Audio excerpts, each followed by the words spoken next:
Salut à toutes et à tous, ravi de vous retrouver pour une nouvelle édition de la Minute Quintet. Avant de parler du Quintet Plus de ce mardi 15 avril, on va reparler bien entendu du Quintet de dimanche à Longchamp qui a vu le numéro 12 Bibiena s'imposer au terme d'une belle fin de course. Ce numéro 12 qui a été indiqué par plusieurs d'entre vous sur notre site YouTube, et parmi les bonnes réponses, celui qui a été tiré au sort, c'est Ahmad Kodjan. J'espère que je prononce bien votre nom. En tout cas, Ahmad, vous avez gagné un mois d'abonnement au pronostic VIP sur le site turf-fr.com. Pour pouvoir en profiter, il vous faut tout simplement envoyer un mail à notre service client.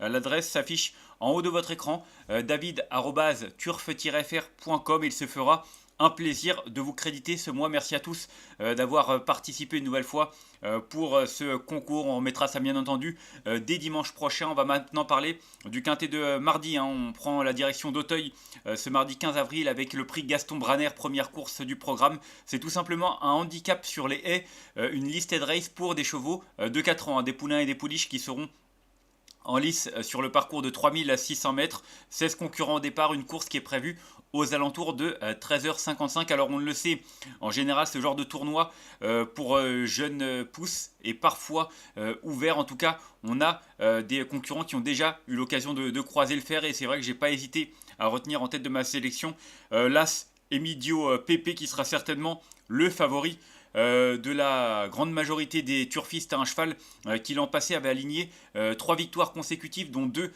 en haie dans le sud-ouest, Bordeaux puis Pau. Et puis lors de ses débuts à Auteuil, il a vraiment beaucoup séduit en se classant deuxième d'un handicap similaire. Il battait 3-4 concurrents qu'il retrouve dans cette catégorie, dans cette compétition justement. C'était le prix Univers 2. Il battait notamment Lorenzo Duchesne ou encore Electrix. Et c'est vrai qu'il y avait de la marge entre les différents concurrents qu'il dominait, puisqu'il a battu Lorenzo Duchesne, qui dispose d'une première chance de 9 longueurs. Donc clairement un cheval qui a de l'avenir à cette valeur, qui a repris de la fraîcheur puisqu'on ne l'a pas revu depuis un peu plus d'un mois et demi. En tout cas, il a beaucoup d'arguments à faire valoir. Outre le fait qu'il possède une marge de progression évidente, c'est pour moi un vainqueur en puissance. Ensuite, j'ai retenu en deuxième position le numéro 2, Lorenzo Duchesne, qui a donc été battu par son rival le 24 février dernier. Depuis, il a dessus, il a été arrêté, dans le prix général de Rougemont, une épreuve similaire, il y a environ un mois de cela. Maintenant, cette course comporte des excuses, il ne faut vraiment pas le condamner sur cette sortie. Il a prouvé auparavant dans l'une des courses clés qu'il était compétitif à cette valeur. C'est un cheval qui clairement a une marge de progression également très évidente, qui va en plus être associé à James Reveley pour ne rien gâcher. Donc pour moi, avec un James Reveley qui est en grande forme actuellement, il est capable de remettre les pendules à l'heure, et j'en attends vraiment une réhabilitation. Ensuite, j'ai retenu en troisième position le numéro 6 Electrix. J'ai suivi la ligne, c'est un cheval qui n'a couru que 2 fois cette année, qui a un peu plus d'expérience que la plupart de ses rivaux dans cette catégorie, également sur ce parcours. En tout cas, en terminant 4ème de la course référence derrière Emidio Di Pepe et Lorenzo Duchesne, il a prouvé sa valeur à bien faire, et puis il a confirmé il y a un mois de cela dans la course dans laquelle Lorenzo Duchesne a été arrêté. Il terminait 3ème, donc voilà, un cheval qui continue de progresser, de s'améliorer au fil des sorties, qui a accumulé déjà pas mal d'expérience, comme je l'ai déjà dit. On le sait, Michael Serror, c'est un homme habile, il s'adapte à tous les terrains, il a fait ses preuves sur ce parcours. Pour moi, il coche toutes les cases, et c'est vrai qu'avant le coup, il fait figure de très bonne base de jeu au départ de ce quintet. Ensuite, j'ai retenu en 4ème position le numéro 4, le Banda Carl, un cheval qui fait sa rentrée. Il ne l'a pas revu depuis fin novembre. Maintenant, il a montré un potentiel évident. C'est son premier handicap, c'est sa rentrée, mais on connaît Gabriel Lenders, c'est un fin préparateur en plus. Il n'a couru que 3 fois depuis le début de sa carrière, à chaque fois l'an passé, mais il a montré qu'il était capable de bien faire d'entrée de jeu. 4ème sur ce parcours le 14 septembre dernier dans le prix Fino, une épreuve qui est toujours très attendue parmi les inédits de 3 ans. En tout cas, il a confirmé derrière en terminant 2ème du prix Pio Marès, une classe 2 également très intéressante. Et puis en fin d'année, il a terminé tout simplement 4ème, une nouvelle fois d'une classe 2. Donc franchement, j'ai l'impression que c'est un profil bien intéressant pour les handicaps. En tout cas, je trouve qu'il est pris une valeur qui lui laisse un petit peu de marge. Et étant donné la nature et l'habileté de son entraîneur, je ne serais pas étonné qu'il soit déjà prêt à très bien faire dans cette catégorie, d'autant qu'il est associé à Kevin Nabet. Ensuite, j'ai retenu en 5ème position le numéro 10, Mon Petit Prince, un cheval qui a réalisé une bonne rentrée. C'était certes du côté de Nantes, mais c'est vrai que cette sortie a été vraiment très séduisante. En plus, il sera associé à Félix de Gilles. Donc j'aime bien sa candidature.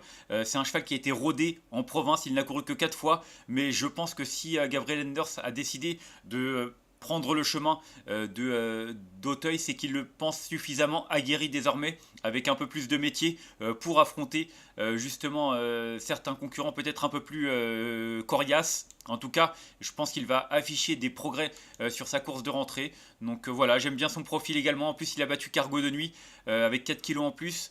Cargo de Nuit qui a confirmé dans l'une des courses références assez récemment, c'était le mois dernier je crois, où il terminait deuxième. Et c'est vrai qu'au vu de l'écart de poids entre Mon Petit Prince et Cargo de Nuit, cette tentative lui confère clairement une chance théorique évidente. Ensuite, j'ai retenu en sixième position, écoutez, le bien nommé Cargo de Nuit. C'est vrai que déjà je l'aimais bien la dernière fois lorsqu'il a terminé deuxième de la course référence disputée le 15 mars dernier. Et c'est vrai que c'était un quintet du même acabit. Et il battait la plupart de ses rivaux, Electrix, Greyfighter, le Roi Lot. Donc la ligne, pour moi, est excellente. Il surprenait un petit peu à l'occasion de cette épreuve après avoir un petit peu déçu auparavant. Mais pour moi, comme je l'avais dit la dernière fois, c'est un cheval qui est perfectible, un poulain qui va encore progresser. Et je trouve qu'à cette valeur de 56,5, il fait partie des très belles possibilités, même pour le podium. C'est vrai que je le retiens seulement en sixième position parce qu'il faut faire des choix. Mais vu ce qu'il vient de montrer dans la course référence du 15 mars, on est obligé de lui accorder un certain crédit. Ensuite, j'ai retenu en 7ème position le numéro 7, Nectaris, qui vient d'effectuer une rentrée victorieuse sur ce parcours. C'était à l'occasion de son retour à Auteuil. Alors, c'est vrai qu'auparavant, il n'avait pas montré grand-chose la saison dernière. C'était assez décevant en 3 tentatives. Maintenant, visiblement, la castration lui a fait le plus grand bien. Il n'a pas manqué son retour en piste, s'imposant de 9 longueurs dans un handicap un peu moins huppé. C'était la deuxième épreuve du handicap du 15 mars dans lequel Cargo de Nuit terminait deuxième. Mais tout ça pour dire qu'il a été pénalisé certes de 4 kilos, mais vu la marge qu'il a affichée, je ne serais pas étonné qu'il confirme, même si voilà, l'opposition est plus forte. Ça reste toujours à prendre avec des pincettes lorsqu'on monte de catégorie, mais clairement, au vu de son récent succès, on est en droit d'en attendre une confirmation malgré la surcharge pondérale. Et enfin en 8ème position, j'ai retenu le 9, Nonoletta, un cheval qui a montré de la qualité l'an passé, notamment du côté de Clairefontaine. Il a dû avoir des soucis de santé parce qu'il a couru de manière très espacée. Il a fait une rentrée en mars 2024, quatrième sur une courte distance du côté d'Auteuil sur 3000 mètres. C'était le prix Géographie, une course pour inédit qui est toujours très attendue également. Et c'est vrai qu'après cette tentative, il a été écarté des pistes pendant quelques semaines. Une rentrée deuxième du côté de Clairefontaine, et puis encore une fois il a été écarté des pistes pendant plusieurs mois, et puis sa récente rentrée du côté d'Auteuil dans une course à conditions assez intéressante a peut-être un petit peu déçu, mais peut-être que le cheval avait besoin de ça. En tout cas je trouve qu'à cette valeur lui aussi a une belle carte à jouer. À mon avis il va afficher des progrès sur sa rentrée manquée, et j'en attends une petite réhabilitation. J'ai retenu 8ème position parce que j'ai des petits doutes, mais clairement au vu de ce qu'il a montré lors de ces deux sorties de l'an passé, on peut lui accorder un certain crédit. Et enfin en cas de non partant, j'ai retenu le numéro 3, Bandanas,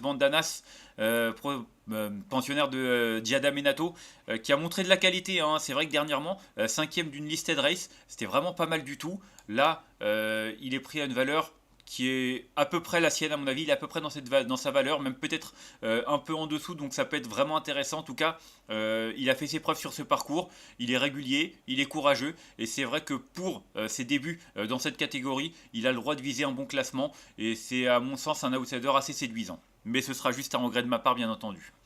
On va faire un petit récapitulatif de ma sélection avec le numéro 1 que j'ai retenu devant le 2, le 6, le 4, le 10, le 15, le 7 et le 9. Et en cas de non partant, le numéro 3. En conseil de jeu, c'est vrai que j'ai fait confiance à la ligne du 24 février. Là, c'est Midio d'IPP qui devançait le 2, Lorenzo Duchesne, et le numéro 6, Electrix. Voilà, pour moi, ce sont 3 concurrents qui ont, à mon sens, de l'avenir dans cette catégorie et la possibilité de remporter une telle épreuve dans les semaines ou les mois à venir. Donc, As de 6, ce sont mes 3 préférés, même si, voilà, on l'a vu, il y a quand même d'autres profils assez intéressants. Mais c'est vrai qu'avant le coup, j'ai fait confiance à ceux qui avaient fait leurs preuves à ce niveau-là et à cette valeur. Est-ce que j'aurai raison? Je l'espère. En tout cas, ce sera mon dernier mot. On va se quitter là-dessus. Moi, je vous remercie d'avoir suivi cette nouvelle édition de la Minute Quintet. Si vous avez aimé cette vidéo, n'hésitez pas à la liker, à la partager ou encore à vous abonner à notre chaîne YouTube en cochant la petite cloche pour être au courant des prochaines vidéos. On se retrouvera demain pour une nouvelle édition de la Minute Quintet. D'ici là, je vous souhaite une excellente journée et de bons jeux à tous. Bye bye.